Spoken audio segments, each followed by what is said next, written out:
Syederalun, pasar malam yang berlokasi tidak jauh dari Pasar Rukoh, tepatnya di bawah Jembatan Lamnyong masih ramai pengunjung meski sudah hampir 2 pekan dibuka.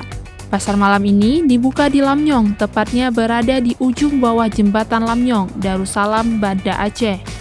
Masyarakat sangat antusias dalam menikmati berbagai wahana permainan yang ada, mulai dari kora-kora, biang lala, trampolin, perosotan balon, perahu dayung putar, hingga memancing ikan untuk anak-anak. Aneka jajanan juga dapat ditemui di arena pasar malam ini, yang tentunya dapat memanjakan lidah Anda.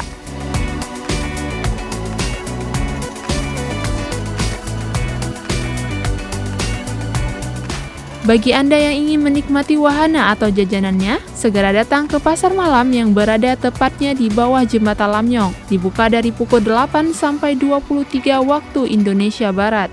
Sebagai informasi Syederalun, pasar malam ini dibuka hingga 2 minggu ke depan. Jadi, masih ada kesempatan bagi Anda yang mau berkunjung ke sini. Dari Banda Aceh, Tasya Mazulfa, Serambi On TV.